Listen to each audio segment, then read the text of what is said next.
Class 12 chapter part नाम अव्यू math अव्यू math 12 अव्यू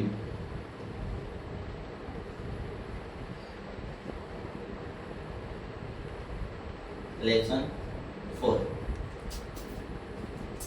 अव्यू क्या होते हैं? यदि कोई अव्यू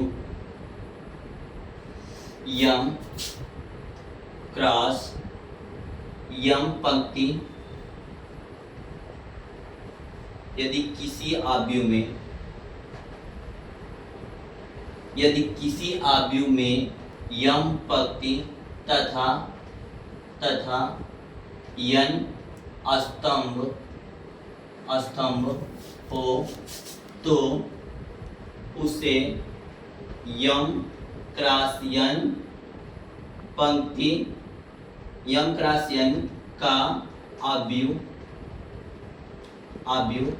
कहते हैं। मैथ क्लास 12 अव्यू लेसन से यदि अव्यू किसे कहते हैं, सभी बच्चों में डाउट होता है कि सर अव्यू होता क्या है।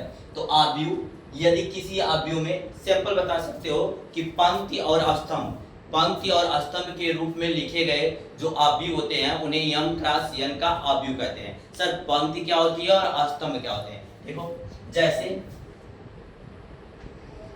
हम कोई भी नंबर ले लो A1 2 3 4 5 6। अब इसमें बोलोगे सर पंक्ति क्या होती है और स्तंभ क्या होते हैं? तो देखो जो ऐसे जो क्षैतिज रेखा पे लिखे जाते हैं इन्हें पंक्ति कहते हैं और जो ऊर्ध्वाधर रेखा पे लिखे जाते हैं इन्हें स्तंभ कहते हैं। अब तुम मान लो भुला गए कि सर स्तंभ क्या है और पंक्ति क्या है, तो कुछ याद करना नहीं है। स्तंभ मतलब कोई चीज खड़ा है, नहीं कहते हैं अशोक स्तंभ। तो अशोक स्तंभ जो होता है वो लंबवत होता है ना, तो जब लंबवत खड़ा होता है तो ये स्तंभ है। तो स्तंभ हमेशा क्या होंगे? लंबवत होंगे। अगर स्तंभ आपको लंबवत मिल गए तो जो क्षैतिज पर होगा वो पंक्ति हो जाएगा। मतलब स्तंभ हमेशा लंबवत रहेंगे और पंक्ति जो रहेगी सर वह क्षैतिज पे रहेगी। सर इसे इंग्लिश में क्या कहते हैं? तो इसको C1 कहते हैं, इसको C2 कहते हैं, इसको C3 कहते हैं और इसको रो कहते हैं, R1 कहते हैं, R2 कहते हैं। मतलब पंक्ति जो होती है वह रो होती है, पंक्ति है ये पंक्ति है, ये कॉलम होते हैं। कॉलम में क्या होता है सर? स्तंभ होते हैं। किसी को डाउट? पंक्ति और स्तंभ में हमें लगता है किसी को डाउट नहीं होगा। सर स्तंभ मतलब लंबवत खड़े होंगे और पंक्ति मतलब सर क्षैतिज रेखा पे होंगे। सर आप अव्यू किसे कहते हैं? अब आप लोग समझ लेंगे कि यदि किसी अव्यू में यम पंक्ति तथा यन स्तंभ हो, यम पंक्ति तथा यन स्तंभ हो तो उसे यम क्रॉस यन का अव्यू कहते हैं। ओके, अब इससे क्वेश्चन बनेंगे। 2 नंबर के क्वेश्चन बनते हैं, 3 नंबर के बीच से कुछ क्वेश्चन बनते हैं। जैसे में देखो क्वेश्चन नंबर 1 आता है, 2 नंबर में क्वेश्चन इससे पूछे जाते हैं। पहला क्वेश्चन पूछेगा यदि a बराबर 2 3 4 5 तथा b बराबर 2 5 7 3 दिए गए हों तो a प्लस b का मान बताओ। तो देखो a प्लस बी का मान आपको जोड़ बोल रहा है ना, कुछ नहीं। जैसे मैं आपको अगर पहले आप जब क्लास 7 8 में थे तो आपको दे दिया जाता था a बराबर 2 b बराबर 3, a प्लस b को जोड़ो तो आप डायरेक्ट लिख लेते थे a प्लस b। a के जगह पे सर 2 होता था, b के जगह पे 3 होता था, 2 में 3 जोड़ते हैं सर 5 हो जाएगा। सेम उसी प्रकार इसको भी कॉपी पेस्ट करेंगे, लिखेंगे आप a बराबर पहले लिखेंगे हल। जब आपको 1 नंबर में मिलेगा तो आप डायरेक्ट क्वेश्चन सॉल्व करेंगे। अभी आपको मेथड के साथ बता रहा हूँ। जैसे लिखोगे सर हल या प्रश्नानुसार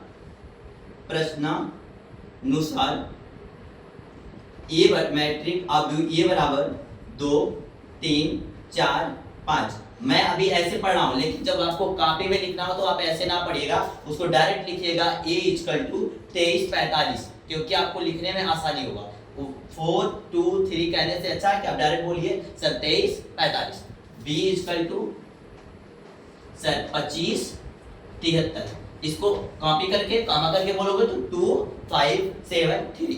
अब a प्लस बी जब आप लगाओगे तो a plus B is equal to लिखोगे 2 3 4 5, अभी क्लोज, फिर लिखोगे प्लस b 2 5 7 3।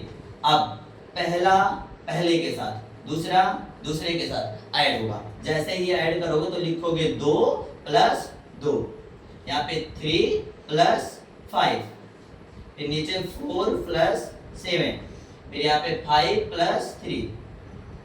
जब आप इसे ऐड करेंगे तो यहाँ लिखेंगे a plus B is equal to 2 plus 2 4, 5 plus 3 8, 7 plus 4 11, 5 plus 3 8। ये आप बी हो जाएगा, ये हो जाएगा a प्लस बी का मान। अब आप इसे लिख सकते हैं कि सर a प्लस बी बराबर a plus B is equal to आप बी 4 8 11 8, डायरेक्ट ये आंसर। लेकिन जब आपको 2 नंबर में पूछेगा तो आप ऐसे ना लगाकर डायरेक्ट आप मैट्रिक में सॉल्व करेंगे कि सर 2 के साथ 2 जुड़ेगा तो 4 हो जाएगा, 3 के साथ 5 जुड़ेगा तो 8 हो जाएगा, 4 के साथ 7 जुड़ेगा तो 11 हो जाएगा, 5 के साथ 3 जुड़ेगा तो 8 हो जाएगा।